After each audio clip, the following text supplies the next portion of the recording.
Muy buenos días, qué bueno verles aquí de nuevo, todos sonrientes a estas horas del día.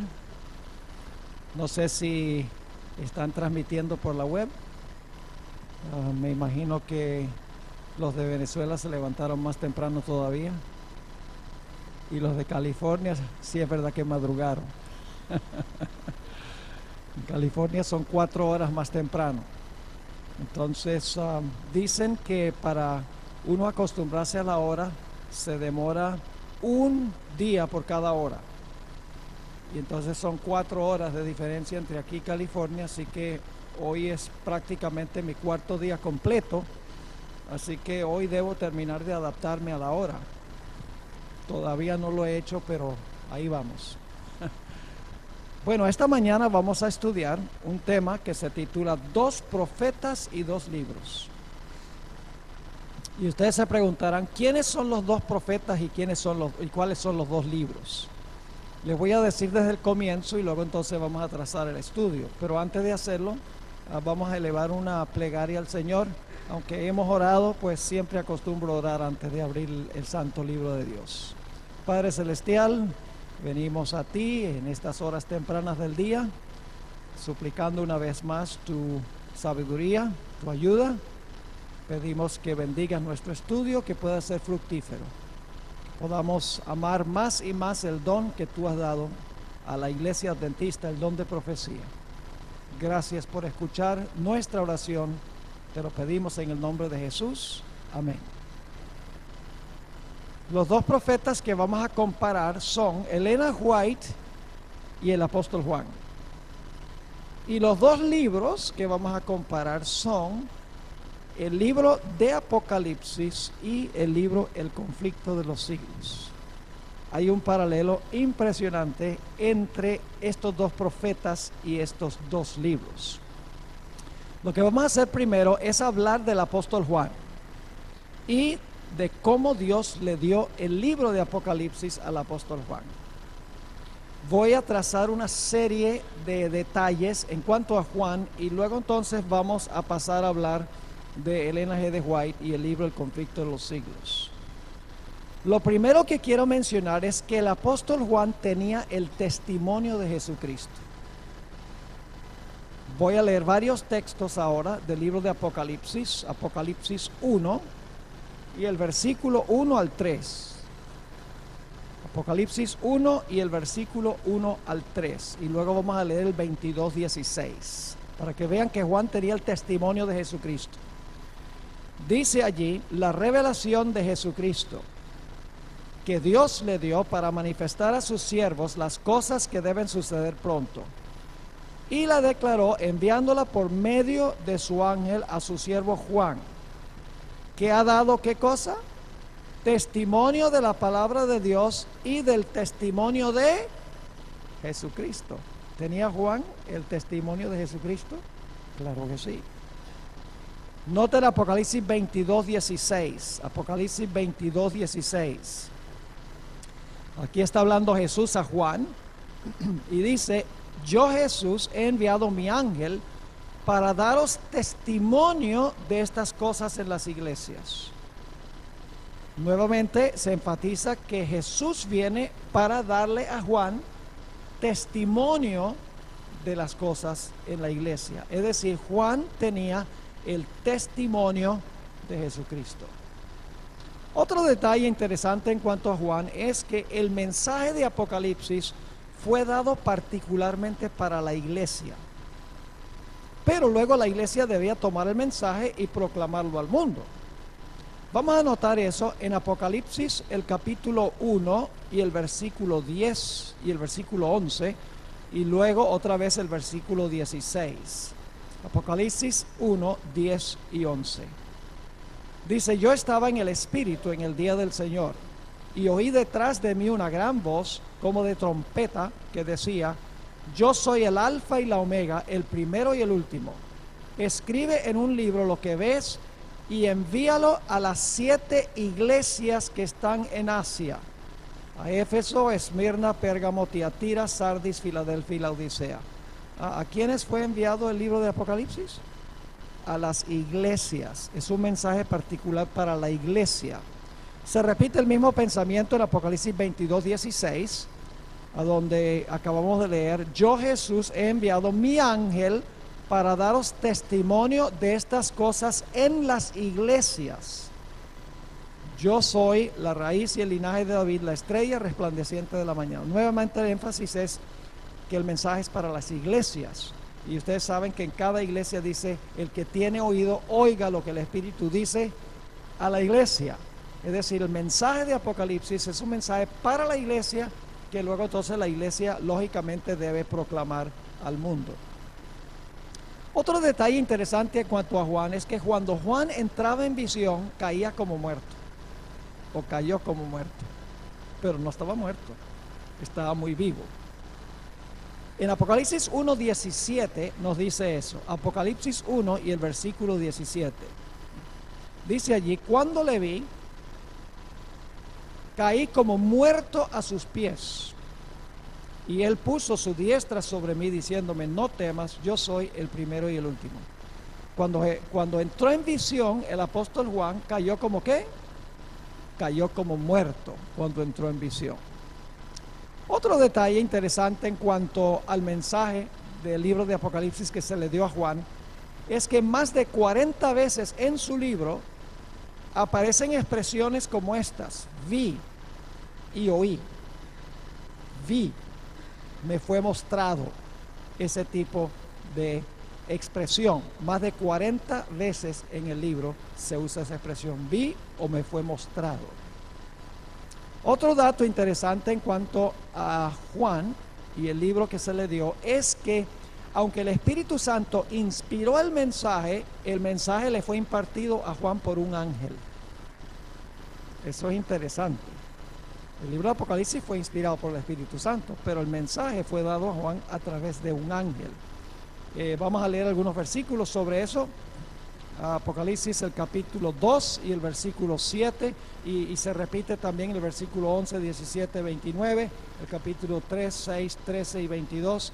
Dice: el que tiene oído, oiga lo que el Espíritu dice a las iglesias. Es el Espíritu que está hablando a la iglesia. Pero en Apocalipsis, el capítulo 1 y el versículo 1 al 3, dice la revelación de Jesucristo que Dios le dio para manifestar a su siervo las cosas que deben suceder pronto, y la declaró enviándola por medio de su ángel a su siervo Juan. Así que el mensaje lo da el Espíritu a las iglesias, pero es por intermedio de un ángel. Y en Apocalipsis 22:16 se repite el mismo pensamiento, donde dice 22, creo 6 más bien: y me dijo: estas palabras son fieles y verdaderas, y el Señor, el Dios de los espíritus de los profetas, ha enviado su ángel para mostrar a su siervo las cosas que deben suceder pronto. Es decir, el mensaje del Espíritu Santo, pero enviado a Juan por medio de un ángel. Otro dato interesante en cuanto a Juan es que el ángel le ordenó que escribiera mientras estaba en visión. Eso lo dice en Apocalipsis, el capítulo 1 y el versículo 10 y el versículo 11. Y hay otros versículos también, solamente les estoy dando algunos ejemplos. Apocalipsis 1 y el versículo 10 y 11 dice: yo estaba en el Espíritu en el día del Señor, y oí detrás de mí una gran voz como de trompeta que decía: yo soy el Alfa y la Omega, el primero y el último. Fíjese, está en visión. Escribe en un libro lo que ves y envíalo a las 7 iglesias que están en Asia. Es decir, mientras estaba en visión, Dios le ordenó a Juan que escribiera lo que él estaba viendo. Otro detalle en cuanto a la experiencia de Juan es que Juan en su libro le hace preguntas a su ángel. Al ángel que le está revelando el libro, él le hace preguntas al ángel. Noten, por ejemplo, Apocalipsis, el capítulo 10 y el versículo 9. Apocalipsis, el capítulo 10 y el versículo 9. Dice: y fui al ángel diciéndole que me diese el librito. Al ángel le dice: dame el libro. Y dice: y él me dijo: toma y cómelo, y te amargará el vientre, pero en tu boca será dulce como la miel. También Daniel en su libro le hizo preguntas a su ángel. Por ejemplo, Daniel 7:16 dice, me acerqué a uno de los que asistían y le pregunté la verdad acerca de todo esto. Y me habló y me hizo conocer la interpretación de las cosas. Es decir, Daniel y Juan en Apocalipsis hablaron con su ángel y le hicieron preguntas al ángel. Otro detalle interesante es que Juan habló también con seres de otros mundos. ¿Verdad?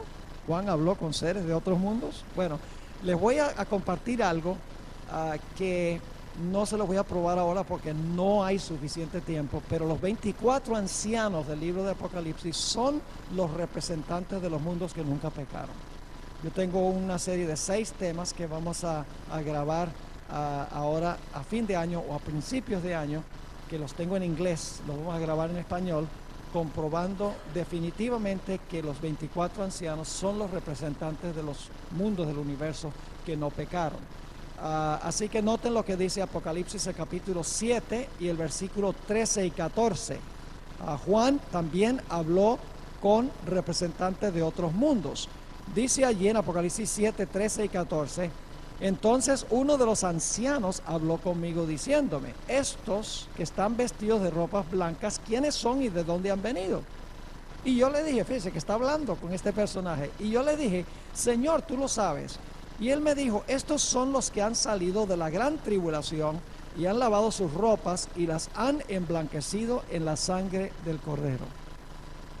Pero no solamente habló con Juan el ángel y Juan con el ángel, no solamente habló Juan con representantes de los mundos que no pecaron, sino que Juan también hablaba con Jesús y Jesús hablaba con él. Noten el ejemplo que encontramos en el libro de Apocalipsis, el capítulo 1 y el versículo 12. Apocalipsis 1 y el versículo 12. Dice, y me volví para ver la voz del que hablaba conmigo. Y vuelto vi 7 candeleros de oro y luego Jesús está caminando en medio de los candeleros. Jesús está hablando allí con Juan. Ahora, también sucedió con Daniel.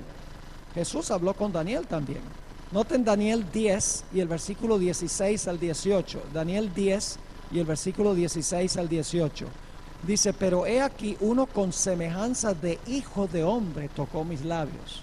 Entonces abrí mi boca y hablé y dije al que estaba delante de mí, Señor mío, con la visión me han sobrevenido dolores y no me queda fuerza. ¿Cómo pues podrá el siervo de mi Señor hablar con mi Señor? Porque al instante me faltó la fuerza y no me quedó aliento. Fíjese que es como si estuviera muerto, porque no está respirando, según dice esto. Y aquel que tenía semejanza de hombre me tocó otra vez y me fortaleció. Tenía semejanza de hijo de hombre. El contexto indica de que él está hablando ni más ni menos con el Señor Jesucristo. Es decir, habló con su ángel, habló con representantes de otros mundos y además de eso habló con el Señor Jesucristo. Otro detalle interesante es que Juan en visión fue transportado a lugares lejanos y él pensaba que estaba en esos lugares. Vamos a anotar algunos versículos que mencionan específicamente esto. Es decir, era arrebatado en el espíritu y el ángel en visión lo transportaba a cierto lugar y pensaba que estaba ahí. Noten 2 textos, Apocalipsis el capítulo 17, Apocalipsis 17 y el versículo 1 y el versículo 3, 17, 1 y 3. Dice, vino entonces uno de los 7 ángeles que tenía las 7 copas y habló conmigo diciéndome, te ven acá, te mostraré la sentencia contra la gran ramera, la que está sentada sobre muchas aguas. Y me llevó en el espíritu al desierto, está transportando allá.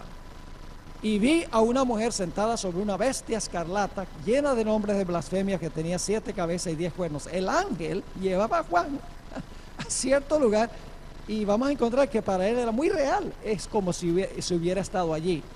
El otro texto es Apocalipsis 21, 9 y 10. Apocalipsis 21 y el versículo 9 y 10, donde dice, vino entonces a mí uno de los 7 ángeles que... no, ese es el que acabamos de leer, ¿verdad? No. Vino entonces a mí uno de los 7 ángeles, 21, 9 y 10. Vino entonces a mí uno de los 7 ángeles que tenía las 7 copas llenas de las 7 postreras plagas y habló conmigo diciendo, ven acá y te mostraré la desposada, la esposa del Cordero. Y me llevó en el espíritu a un monte grande y alto, y me mostró la gran ciudad santa de Jerusalén que descendió del cielo de Dios. Ahora, Juan todavía estaba en Patmos, pero era arrebatado por el ángel a lugares lejanos. Ahora, otro detalle interesante en cuanto a Juan es que las escenas eran tan reales para él que es como si hubiera estado allí, para él. Yo pregunto, ¿alguna vez ustedes han tenido un sueño a donde ustedes inclusive sudan cuando se despiertan del sueño? Es tan real como si lo que hubieran experimentado haya sucedido en efecto. Así era con los profetas, solo que a nosotros nos pasa porque comimos demasiada pizza la noche anterior, mientras que al profeta le sucede porque está en visión o porque está teniendo un sueño. Ahora, fíjense, un ejemplo que tenemos varios ejemplos de Apocalipsis, pero hay uno que es bien patente, que fue la experiencia del apóstol Pablo en 2 Corintios 12, 2 al 4. 2 Corintios 12 y el versículo 2 al 4. Dice el apóstol Pablo allí, y está hablando de sí mismo según la mayoría de los eruditos, conozco a un hombre en Cristo que hace 14 años, si en el cuerpo no lo sé, o si fuera del cuerpo no lo sé, es decir, en persona o no en persona, es lo que quiere decir, Dios lo sabe, fue arrebatado hasta el tercer cielo. Dice, fue arrebatado este personaje. Dice, yo no sé si fue arrebatado en persona o si fue arrebatado en visión, en el cuerpo, fuera del cuerpo, eso es lo que significa. Y luego sigue diciendo, y conozco a tal hombre, si en el cuerpo, fuera del cuerpo, no lo sé, Dios lo sabe, que fue arrebatado al paraíso, donde oyó palabras inefables que no le es dado al hombre expresar. Y si ustedes leen Apocalipsis van a encontrar que Juan, cuando entraba en visión, él está oyendo y sintiendo y viendo y tocando y oliendo como si él hubiera estado allí. Es impresionante. Ahora, otro detalle interesante es que a Juan le resultaba difícil conseguir palabras humanas para describir lo que él veía en el cielo. Por ejemplo, cuando está tratando de describir el muro de la ciudad, dice que era un muro de cristal, de oro, resplandeciente. Está tratando de luchar para conseguir una comparación en la tierra para describir lo que él está viendo en el cielo, porque las glorias del cielo son demasiado grandes que en esta tierra no hay nada con qué comparar lo que él está viendo. Ahora, hablemos un poco de las fuentes literarias de Juan. ¿De dónde salió el libro que escribió Juan, el libro de Apocalipsis? Bueno, en realidad, si examinamos el libro viene de 3 fuentes. En primer lugar, quiero decir que el libro de Apocalipsis obviamente fue inspirado por el Espíritu Santo. Pero el Espíritu Santo usó 3 fuentes para impartirle el mensaje a Juan. La fuente número 1 es que el libro, una gran porción del libro de Apocalipsis, se compone de palabras, frases y oraciones de otras fuentes inspiradas, es decir, de los libros del Antiguo Testamento y algunas citas del Nuevo Testamento. Es decir, Juan está usando material que viene de otros libros de la Biblia, otras fuentes inspiradas, y hay muchísimos ejemplos. En el libro de Apocalipsis han calculado que hay por lo menos 600 referencias solamente al Antiguo Testamento. Así que está tomando prestado del Antiguo Testamento y también de algunas citas que encontramos en el Nuevo Testamento. La segunda fuente que Juan usó para componer su libro es, y esto les va a sorprender, algunas referencias de fuentes que no eran inspiradas. Y ustedes dicen, entonces lo que él incluyó en su libro, que vino de fuentes no inspiradas, no era inspirado. Claro que era inspirado. Dios sencillamente le instruyó que podía tomar el lenguaje de este lugar, del otro lugar y el otro lugar, incorporarlo en su libro, y una vez que lo incorpora en su libro, es parte del registro inspirado. La originalidad no es requerida para que algo sea inspirado. Vamos a encontrar que la hermana White tomó prestado de muchas diferentes fuentes no inspiradas. No importa. Porque una vez que Dios le da selectividad divina al profeta para seleccionar algo de otro escrito y lo incorpora en su escrito, ya eso es parte del registro inspirado. ¿Me estoy explicando o no? Ahora les voy a dar varios ejemplos donde el apóstol Juan usa el lenguaje que se encuentra inclusive en los libros apócrifos de Enoc y el libro de Tobías. Y usted dice, ¿cómo va a ser? ¿Cómo usa material de ahí? Pues no hay ningún problema. Porque no todo lo que está en esos libros es erróneo. Sencillamente está usando el lenguaje que la gente conocía en esa época. Déjenme darles algunos ejemplos aquí. Tengo un montón, pero solamente les voy a dar algunos. Esta cita viene del libro de Enoc. Enoc etíope se conoce. Apareció como unos 200 años antes de Cristo, creen aproximadamente. Dice allí, después de esto miré y vi a miles de miles y a 10,000 por 10,000. Ese lenguaje, recuerdan, es un lenguaje parecido a Apocalipsis 5:11. Y vi una multitud que no se podía contar ni calcular, Apocalipsis 7, que estaba delante del Señor de los Espíritus. Muy parecido a Apocalipsis 7. Aquí hay otro, Apocalipsis 20:15. El lenguaje es semejante al del libro de Enoc, capítulo 90 y el versículo 26, donde dice, y fueron juzgados y hallados culpables y echados en el abismo del fuego. Muy parecido a Apocalipsis 20:15, donde dice que los impíos son echados en el lago de fuego.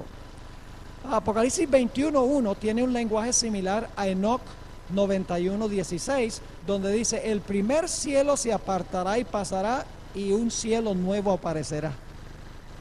Interesante. En Enoc 100 y el versículo 3 se usa el lenguaje en Apocalipsis 14:20, donde dice, y el caballo andará hasta el pecho en la sangre de los pecadores.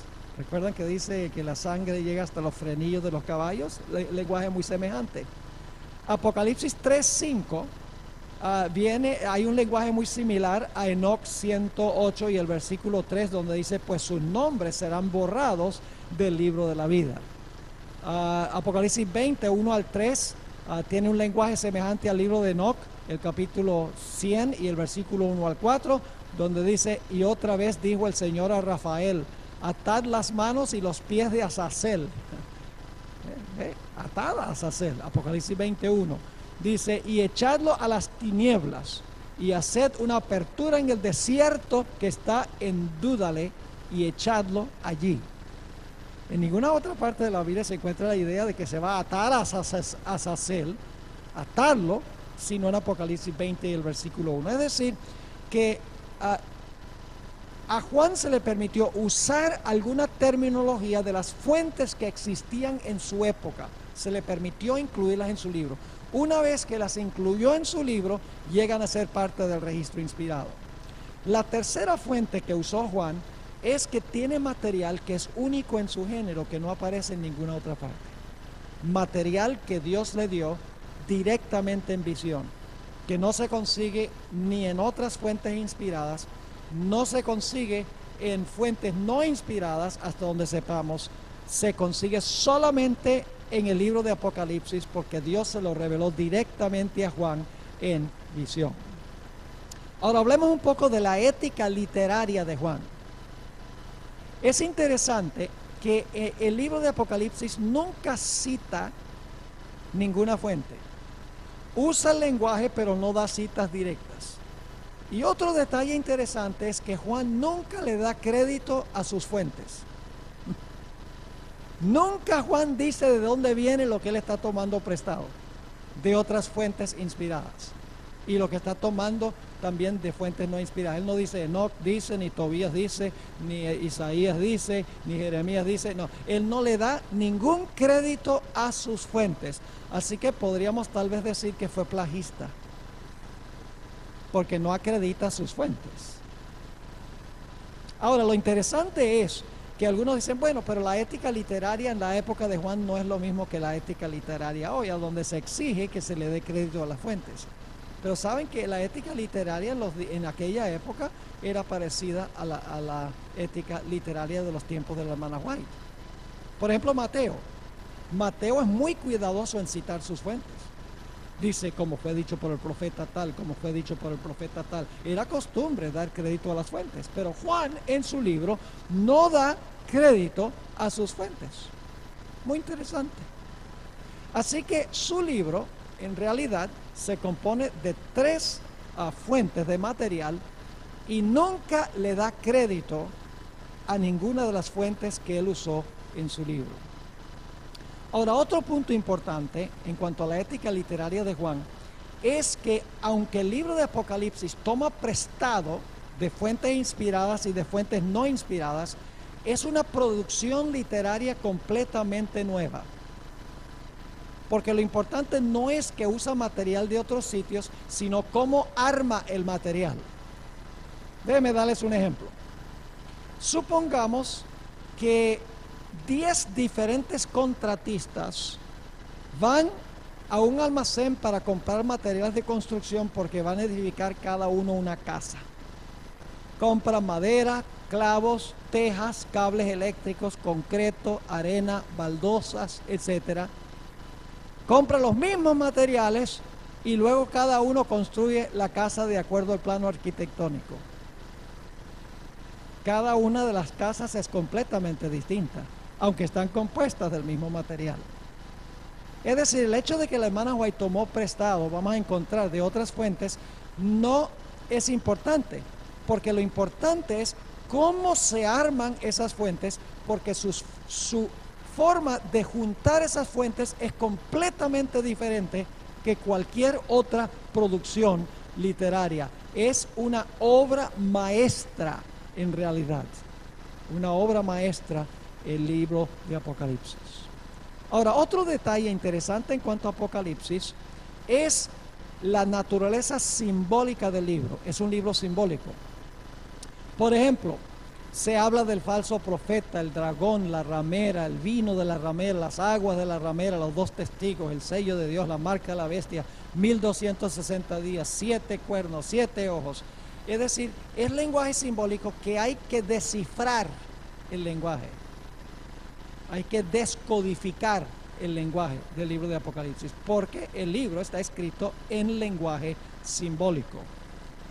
Otro detalle interesante es mirar el tema central del libro de Apocalipsis. ¿Saben cuál es el tema central de Apocalipsis?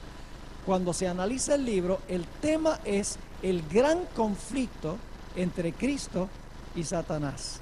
Ese es el tema central del libro de Apocalipsis.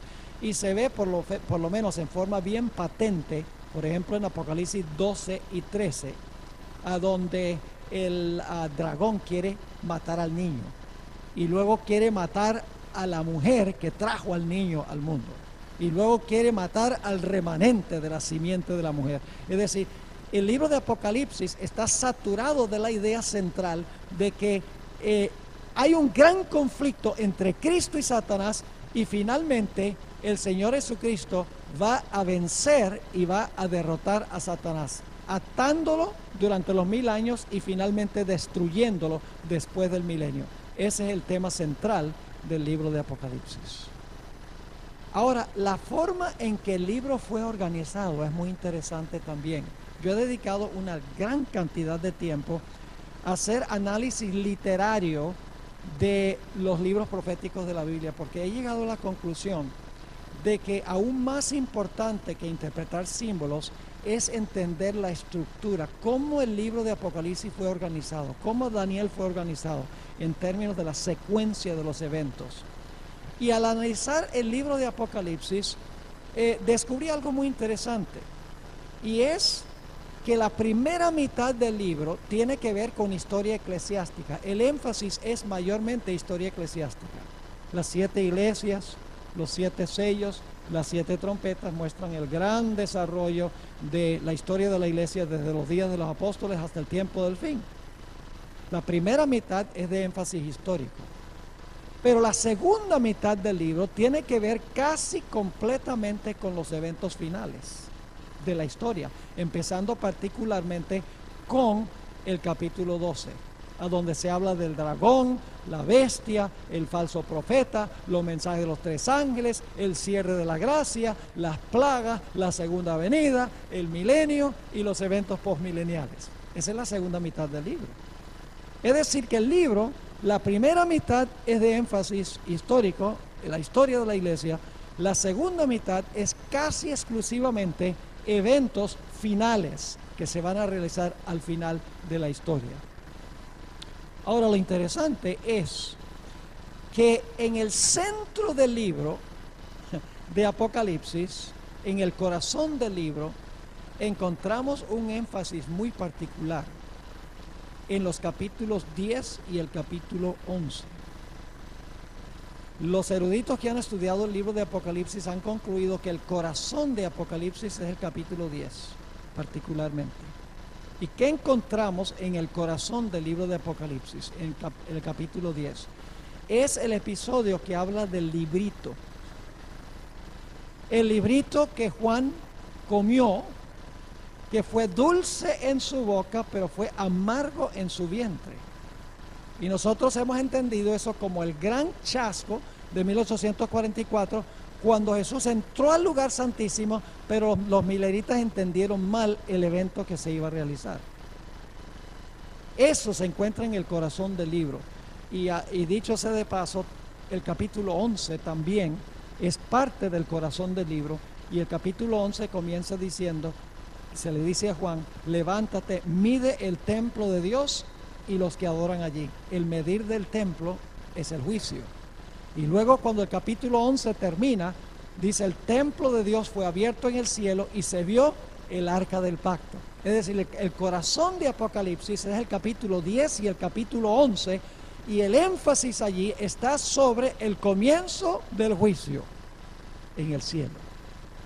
Así que tenemos en Apocalipsis la primera mitad, énfasis histórico; la segunda mitad, a partir del capítulo 12, énfasis escatológico o profético; y en el centro del libro, el inicio del juicio en el cielo. Un último detalle en cuanto a Juan y el libro de Apocalipsis, antes de hablar del segundo profeta y el segundo libro. Ya ustedes empezaron a ver algunos paralelos interesantes. Satanás procuró matar a Juan antes de que Juan escribiera su libro. Y ustedes dicen, ¿verdad? ¿Trató de matarlo? Sí, por eso fue a parar en Patmos. Hay una tradición cristiana que es fidedigna, porque la hermana White dice que sucedió así, que dice que la razón por la cual Juan fue a parar allá en Patmos es porque el emperador Domiciano procuró matar a Juan hirviéndolo en un caldero de aceite. La hermana White confirma esa tradición. En Hechos de los Apóstoles, página 455, dice ella, Juan fue echado en una caldera de aceite hirviente, pero el Señor preservó la vida de su fiel siervo, así como protegió a los 3 hebreos en el horno de fuego. Así que Satanás trató de matar al autor del libro de Apocalipsis antes de que escribiera su libro. Ahora vamos a hablar del segundo profeta y el segundo libro, y vamos a ver un paralelo impresionante. Yo pregunto, ¿la hermana White tenía el testimonio de Jesucristo? Sí. Apocalipsis 12:17 es la culminación de un orden de eventos en el capítulo 12. Primero el dragón trata de matar al niño, pero no lo puede matar, y luego el niño asciende a Dios y a su trono. Luego entonces la iglesia huye al desierto por 1260 años. Al final de los 1260 años la tierra ayuda a la mujer, que representa a los Estados Unidos. Y luego entonces dice que el dragón se aira contra el remanente de la simiente de la mujer, los que guardan los mandamientos de Dios y tienen el testimonio de Jesucristo. Y eso es en el contexto del fin de la historia. Y Apocalipsis define el testimonio de Jesucristo que tendrá el remanente final como el don de profecía, el espíritu de profecía. Es decir, la iglesia al final de la historia iba a tener también el testimonio de Jesucristo, que es tener un profeta en su medio. Ahora yo pregunto, ¿el mensaje que dio Dios a la hermana White es primordialmente para el mundo o es para la iglesia? ¿Los mensajes de la hermana White son primordialmente para el mundo o son para la iglesia? Para la iglesia. No son primordialmente para el mundo. son para la iglesia y entonces la iglesia los usa para alcanzar al mundo.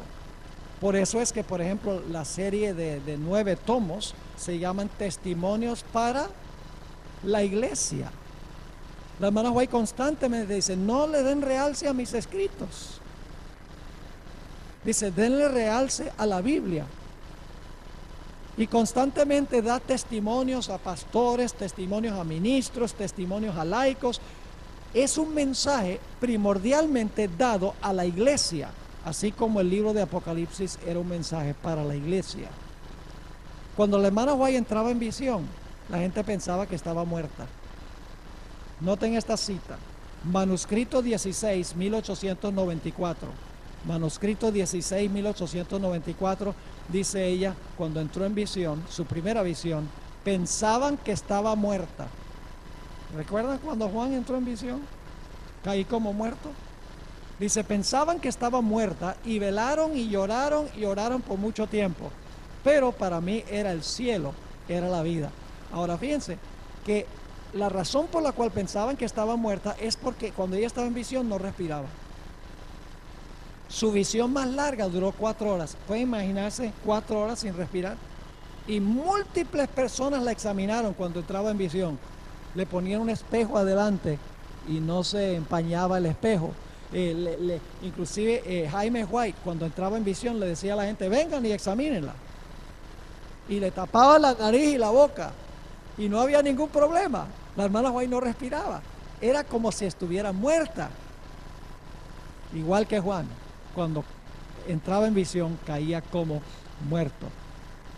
Ahora, el libro El conflicto de los siglos tuvo un proceso de desarrollo. El libro comenzó, en realidad, el concepto del gran conflicto entre el bien y el mal, en visión, lo recibió la hermana White en el año 1848. Pero ella no escribió mucho sobre eso. Y entonces, en 1858, 10 años más tarde, ella y su esposo estaban en un funeral en una ciudad que se llama Lovett's Grove, en el estado de Ohio, en los Estados Unidos. Y durante ese servicio fúnebre, la hermana White entró en visión y Dios le mostró la visión del conflicto de los siglos. Fue una visión de 2 horas. Ahora, lo interesante es que ella luego escribió lo que le había sido mostrado en un librito que se llama Spiritual Gifts, dones espirituales, que creo que no se ha traducido al español. Es un mini conflicto de los siglos, muy abreviado, muy sintetizado. Ese es el primer conflicto de los siglos. Luego, ese conflicto de los siglos fue ampliado en el tomo 4 de la serie Espíritu de Profecía. Y entonces la última edición, la más ampliada, es el conflicto de los siglos que conocemos nosotros ahora.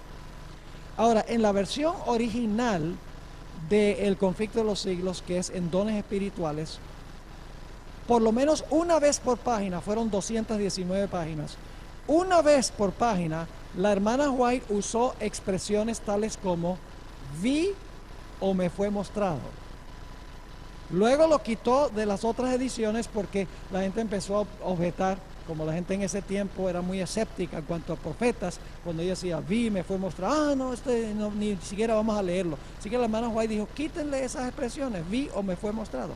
Pero es interesante que en la primera edición, ella dice, vi y me fue mostrado. La misma terminología que se usa en Apocalipsis para describir a Juan cuando Juan entró en visión. Ahora, lo interesante es que aunque el mensaje del Espíritu de Profecía, del conflicto de los siglos, fue inspirado por el Espíritu Santo, ¿quién le impartió el mensaje a la hermana White? Su ángel. Lo denomina con diferentes nombres. Le dice, mi ángel acompañante. Algunas veces dice, mi guía. Y a veces dice, mi instructor. Es decir, el mensaje era del Espíritu Santo, pero impartido por intermedio de un ángel, igual que Juan. Cuando la hermana White entraba en visión, el ángel le mandaba que escribiera lo que estaba viendo. Fíjense lo que ella dice en Testimonios para la Iglesia, tomo 1, página 73. Testimonios para la Iglesia, tomo 1, página 73, dice ella, hasta el momento de mi primera visión no podía escribir. Mi mano temblorosa no era capaz de sostener con firmeza la pluma. Mientras estaba en visión, el ángel me mandó que escribiera la visión. ¿Mientras qué? Mientras estaba en visión, el ángel me mandó que escribiera la visión. ¿Pasó lo mismo con Juan? Lo vimos, sí. Yo obedecí y pude escribir libremente. Mis nervios fueron fortalecidos y mi mano se tornó firme. La hermana White le hacía preguntas a su ángel. Y dice, qué raro eso. No, de raro no tiene nada. Porque Juan hizo lo mismo. Fíjense, por ejemplo, Primeros Escritos, página 40. Sabe que la hermana White, cuando entraba en visión y Dios la llevaba al cielo, no quería volver. Así de real era para ella. Dice en Primeros Escritos, página 40, no podía sufrir el pensamiento de volver a este mundo tenebroso. El ángel me dijo entonces, debes volver, y si eres fiel tendrás con los 144,000 el privilegio de visitar todos los mundos y ver la obra de las manos de Dios. El ángel le habló a la hermana White y la hermana White también le hizo preguntas. ¿Ustedes recuerdan la famosa visión del tren, donde parecía que todo el mundo estaba en el tren y el conductor es un hombre muy elegante, muy decente, muy refinado? Y entonces la hermana White estaba confundida y le dice al ángel, bueno, ¿y ese quién es? Y entonces el ángel le dice, ese es el diablo disfrazado como ángel de luz. La hermana White tenía conversación, en otras palabras, con su ángel. En otra ocasión, la hermana White vio un ángel, y permítame leer la cita, Primeros Escritos, página 38. Vio a un ángel comisionado, estoy ahora citando, por Jesús para ir rápidamente a los 4 ángeles que tenían determinada la labor que cumplir en la tierra. Y agitando de arriba abajo algo que llevaba en la mano, clamando a alta voz, retened, retened, retened, retened, hasta que los siervos de Dios estén sellados en su frente. Y luego entonces sigue diciendo en ese mismo texto que la hermana White le preguntó al ángel qué significaba eso que estaba oyendo y que estaba viendo. Y entonces el ángel le explicó lo que significaba la visión mientras estaba en visión. La hermana White también habló con personas que habitaban en otros planetas. Oh, qué raro eso. Bueno, Juan también. Ahora fíjense, Primeros Escritos, página 40. La hermana White en visión visitó otro mundo y habló con un habitante de otro mundo. Y le preguntó, ¿por qué es que ustedes son tanto más hermosos que nosotros los que vivimos en la tierra? Y esto es lo que le contestó. Hemos vivido en estricta obediencia a los mandamientos de Dios y no incurrimos en desobediencia como los habitantes de la tierra. Es más, la hermana White habló inclusive con Enoc, que estaba visitando otro planeta. Dice en Primeros Escritos, página 40, que Enoc, cuando la hermana White le preguntó, ¿qué haces tú aquí? ¿Vives acá? Dice, no, es mi morada. Mi morada es la ciudad. He venido a visitar este sitio. Estaba de turismo. Interesante. Hablaba no solo con su ángel, sino que hablaba también con habitantes de otros mundos y con Enoc, que había visitado otro mundo. Pero la hermana White también habló con Jesús. Pero no es raro, porque Juan también lo hizo. La hermana White habló con Jesús. Por ejemplo, en la famosa visión del trono, que tengo un capítulo completo en el libro Culto en el Trono de Satanás, sobre esa visión del trono, en Primeros Escritos 54 al 56, la hermana White le hizo una pregunta a Jesús, le dijo, ¿tu padre tiene forma como tú? Y el ángel le contestó, le dijo, sí, mi padre tiene forma, porque son la imagen expresa de él. Dice, pero si tú lo llegases a contemplar, dejarías de existir. Es decir, la hermana White habló con su ángel. Ahora, la hermana White también era transportada al futuro en visión, como si estuviera allí. Les doy un ejemplo de Primeros Escritos, página 17, a donde la hermana White fue transportada al cielo en visión, al futuro, y era como si estuviera allí. Dice ella, todos nos ubicamos bajo el árbol de la vida, y nos sentamos para contemplar la gloria de aquel paraje. Cuando los hermanos Fitch y Stockman, que fueron dos de los pioneros que proclamaron el mensaje de 1844, que habían predicado el evangelio del reino y a quienes Dios había puesto en el sepulcro para salvarlos, se llegaron a nosotros y nos preguntaron qué había sucedido mientras ellos dormían. Cuéntenos la historia de lo que pasó mientras nosotros estábamos muertos. Procuramos recordar las pruebas más graves por las que habíamos pasado, pero resultaban tan insignificantes frente al incomparable y eterno peso de gloria que nos rodeaba, que no pudimos referirlas. Y todos exclamamos, ¡aleluya! Muy poco nos ha costado el cielo. Pulsamos entonces nuestras áureas arpas, cuyos ecos resonaron en las bóvedas del cielo. Interesante. Elena White era transportada en espíritu a lugares lejanos.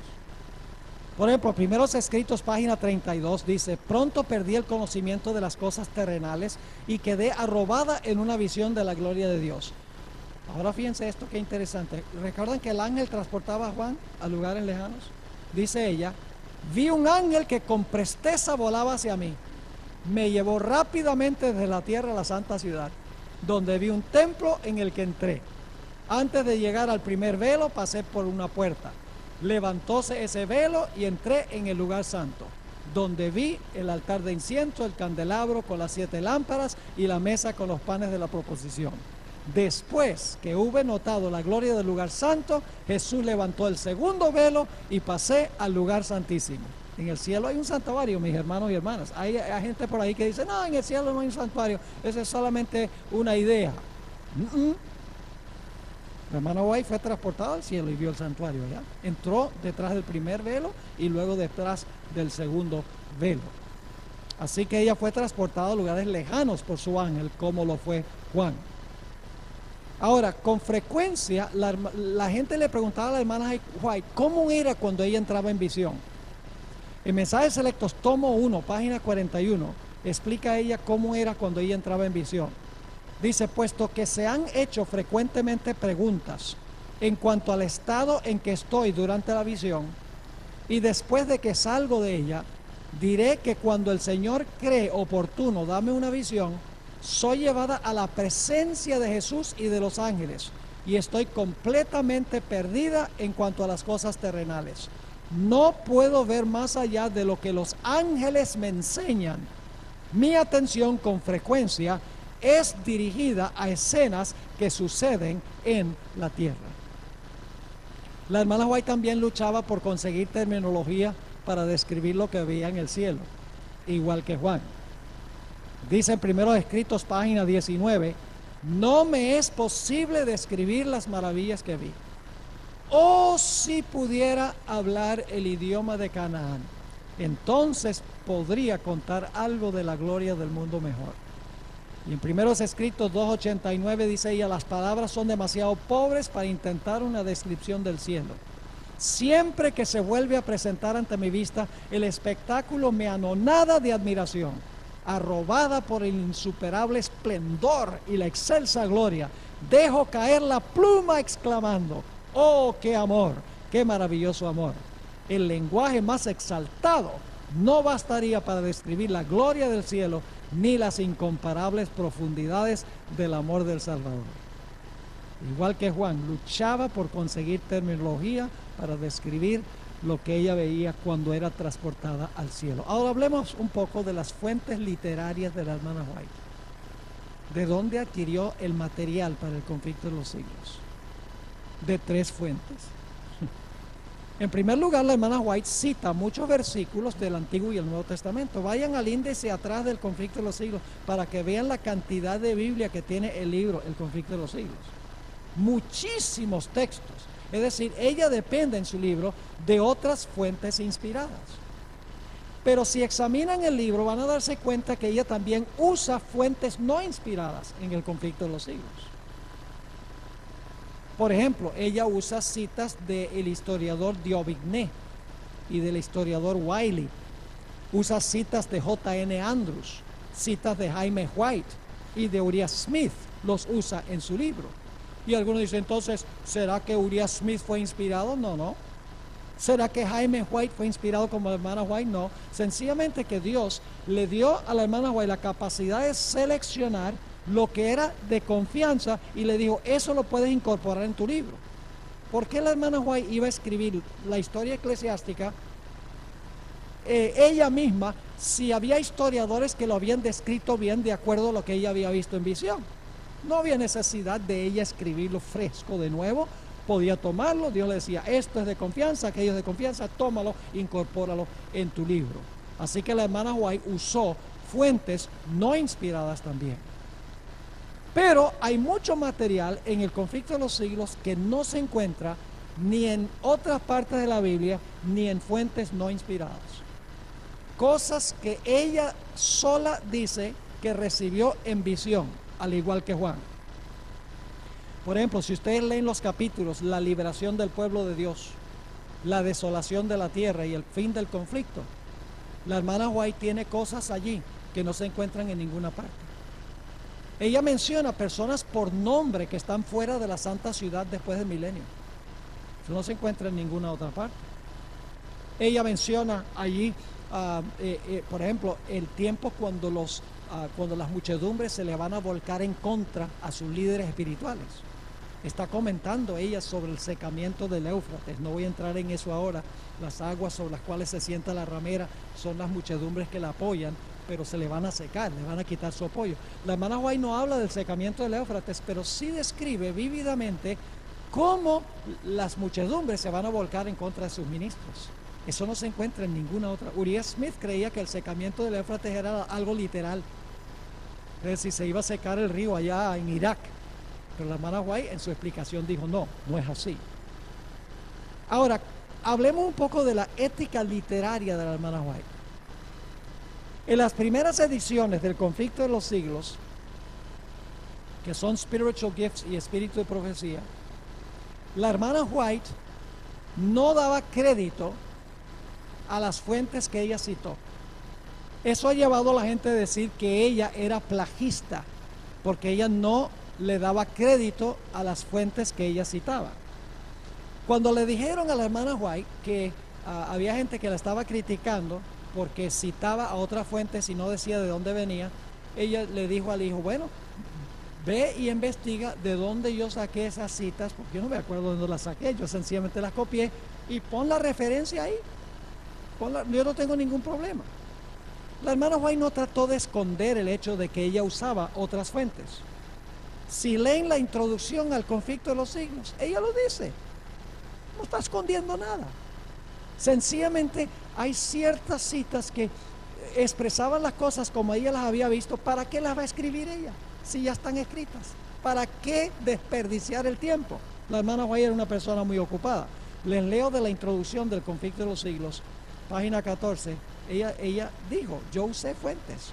Dice, en algunos casos, cuando he encontrado que un historiador había reunido los hechos y presentado en pocas líneas un claro conjunto del asunto o agrupado los detalles en forma conveniente, he reproducido sus palabras, no tanto para citar a otros escritores como autoridades, sino porque sus palabras resumían adecuadamente el asunto. Y al referir los casos y puntos de vista de quienes siguen adelante con la obra de reforma en nuestro tiempo, me he valido en forma similar de las obras que han publicado. O sea, yo eso he citado de otros. Ella no trató de esconder ese hecho. Ahora es interesante que el libro Conflicto de los Siglos es una producción literaria completamente nueva. Aunque ella toma de otras fuentes, la forma como arma el libro es completamente distinta que las fuentes que ella cita. Ahora, lo interesante es que el libro de Apocalipsis era un libro simbólico que había que descodificar. La hermana White en el Conflicto de los Siglos descodifica o descifra los símbolos de Apocalipsis. Ella ya no habla de los símbolos. Por ejemplo, ella dice, el dragón, Roma, la bestia, el papado, el falso profeta, Estados Unidos, el vino, falsas doctrinas, las aguas sobre las cuales se sienta la ramera, muchedumbres, los dos testigos, Antiguo y Nuevo Testamento, el sello de Dios, el sábado, la marca de la bestia, el domingo. ¿Qué está haciendo la hermana White? Descifrando el lenguaje de Apocalipsis.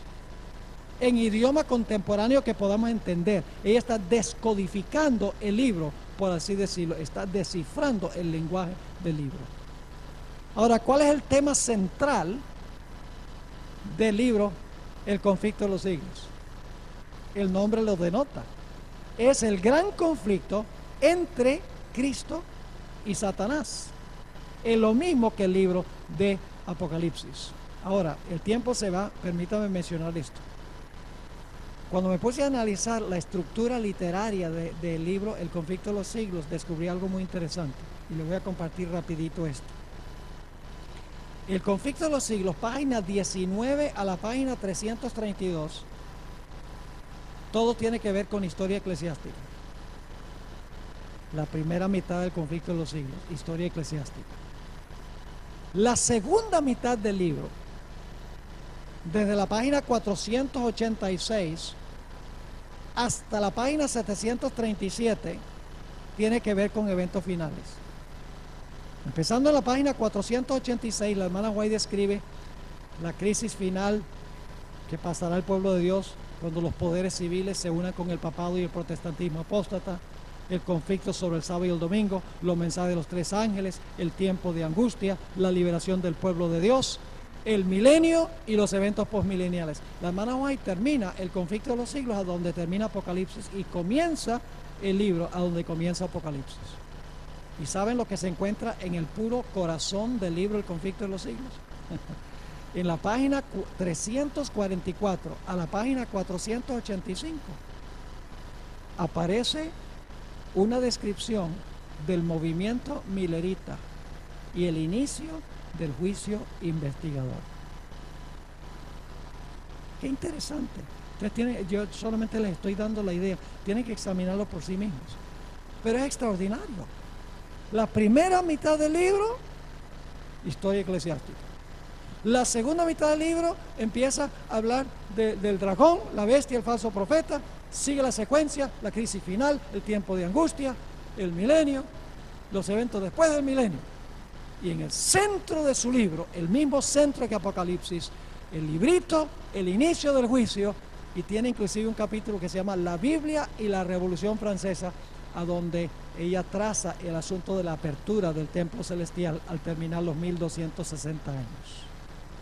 Sigue la misma secuencia que el libro de Apocalipsis. Un último punto. Satanás procuró matar a Elena White antes de que escribiera su libro. Como les mencioné, el 14 de marzo de 1858, Jaime White y Elena White estaban en un servicio fúnebre en el estado de Ohio, y Dios le dio la visión del gran conflicto. Cuando salió de visión, su esposo y ella tomaron el tren para regresar a Michigan, a donde ellos vivían. Iban hablando en el tren sobre los planes de publicar lo que se le había mostrado a la hermana White en visión. Y había otro en el tren que estaba escuchando lo que estaban hablando. Satanás. La hermana White llegó a la casa de unos amigos en la ciudad de Jackson. Ellos vivían en Battle Creek, pero llegaron a Jackson, decidieron bajarse del tren y quedarse en la casa de los Jackson. Y mientras estaba sentada allí en la cocina con la hermana Jackson, dialogando, ella describe lo siguiente. Esto se encuentra en Reseñas de la vida de la hermana White, página 338. Dice: habíamos estado en la casa por un corto tiempo, cuando, mientras conversaba con la hermana Palmer, mi lengua rehusó pronunciar lo que deseaba decir y parecía estar pesada e insensible. Una sensación extraña y fría me afligió el corazón. Pasó por mi cabeza a lo largo de mi costado derecho. Por un tiempo estuve insensible, pero fui levantada por la voz de la oración ferviente. Procuré usar mis extremidades izquierdas, porque ella era zurda, pero estaban perfectamente inútiles. Por un corto tiempo no esperaba vivir. Y luego ella describe que ella escribía una página y luego tenía que descansar 3 días por el esfuerzo terrible de tratar de escribir, porque ella había tenido un derrame. Los síntomas son los síntomas de un derrame cerebral. Ahora, ¿Qué fue lo que pasó allí? ¿Será que esto fue sencillamente un problema fisiológico? No, porque la hermana White explicó, esto se encuentra en el libro Reseñas de los escritos de la hermana White, página 339, dice ella, hablando de una visión en la cual entró, mientras estaba orando por ella, una hermana que estaba enferma, el poder de Dios reposó sobre todos y al caer sobre mí, fui arrebatada en visión. En esa visión se me mostró que en el ataque repentino que tuve en Jackson, era la intención de Satanás quitarme la vida, a fin de impedir la obra que iba a escribir. Pero los ángeles de Dios fueron enviados para rescatarme. También vi, entre otras cosas, que iba a ser bendecida con mejor salud que la que tenía antes del ataque en Jackson. ¿Por qué es que Satanás quería matar a la hermana White? Hermanos y hermanas, porque el conflicto de los siglos es dinamita para Satanás. El conflicto de los siglos es un libro de Apocalipsis descifrado. Usted quiere entender, el mejor comentario que jamás se haya escrito sobre Apocalipsis es el conflicto de los siglos. Ahí se descodifica todo el libro en su orden correcto. Es impresionante. Solo que el libro de Apocalipsis presenta todo en símbolos, mientras que la hermana White interpreta los símbolos. Por eso la hermana White dijo, no hay un libro que yo quiera que se prolifere más en el mundo que el conflicto de los siglos. Lo aprecio y lo amo más que el oro y más que la plata. En este tiempo ese libro debe salir. Debe distribuirse como las hojas de otoño, porque lo que ella describe es impresionante. El sábado en la mañana yo voy a presentar un tema que se llama Nuestro Día en la Profecía. Cosas que escribió la hermana White hace más de 120 años que están pasando delante de nuestros ojos hoy. Increíble. Cosas impactantes, como si ella estuviera escribiendo hoy lo que está ocurriendo, pero lo escribió hace más de 100 años. ¿Cómo sabía ella que eso iba a pasar? Mire, cuando ella dijo que el papado el protestantismo se iba a unir con el papado, en esa época los católicos y los protestantes no se podían ver ni en retrato. Los protestantes le tenían miedo a la iglesia romana. Sin embargo, la hermana White dijo, no señor, algún día los protestantes van a extender la mano y se van a amistar con el papado. Uriah Smith, inclusive en su libro, en una de las ediciones primeras de su libro, de Daniel y Apocalipsis, dijo que en realidad el papado había recibido una herida mortal y no se iba a recuperar. La hermana White dijo, no, sí se va a recuperar. Y el protestantismo le va a ayudar a recuperar su poder. Yo pregunto, ¿estamos viendo eso hoy? Que si lo estamos viendo, hay cosas increíbles que están pasando en el mundo que indican que ella tenía más que solamente sabiduría humana. Así que mi llamado en esta mañana es que nosotros saquemos el conflicto de los siglos y volvamos a leerlo y a estudiarlo, no leerlo solamente sino estudiarlo, y comparémoslo con el libro de Apocalipsis. Miremos a ver a dónde está comentando la hermana White sobre ciertos textos de Apocalipsis. ¿Sabe algo? En el último tema que voy a presentar el sábado en la noche, el fin del conflicto, hay cosas que nosotros hemos dicho del milenio que dependemos de Elena White, pero yo les voy a mostrar que por cada uno de esos eventos que generalmente usamos a la hermana White para comprobarlos, la hermana White da versículos de la Biblia para comprobar lo que está diciendo. Lo que pasa es que tenemos la tendencia de pasar por alto los versículos de la Biblia, decir, quiero ver lo que ella dice, y pasamos por alto montones de versículos que ella usa para corroborar y confirmar lo que ella dice en ese libro. Por eso hay un índice atrás que tiene centenares, sino miles de referencias a la Biblia en el conflicto de los siglos. Así que saquemos el libro, con oración estudiémoslo y fijémonos lo que está pasando en el mundo, porque yo creo que estamos muy cerca del fin, estamos en el umbral de grandes eventos. Y la hermana White dice que los eventos finales serán rápidos y los estamos viendo hoy en día. Oremos. Padre, gracias te damos por estos dos libros, el libro de Apocalipsis y el conflicto de los siglos.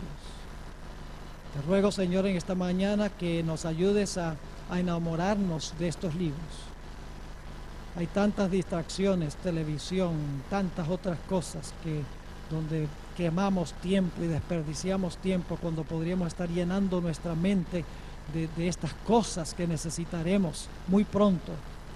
Te pedimos, Señor, que nos ayudes a amar estos libros, que sean más dulces que la miel a nuestro paladar. Gracias, Señor, por habernos acompañado y por estos dones preciosos que nos has concedido. Pedimos tu compañía durante este día. Cuídanos, Señor, de todo peligro. Bendícenos, ayúdanos a dar un testimonio positivo en cuanto a Jesús. Gracias, Padre, por habernos acompañado y por escuchar nuestra oración. Te lo pedimos en el precioso nombre de Jesús. Amén.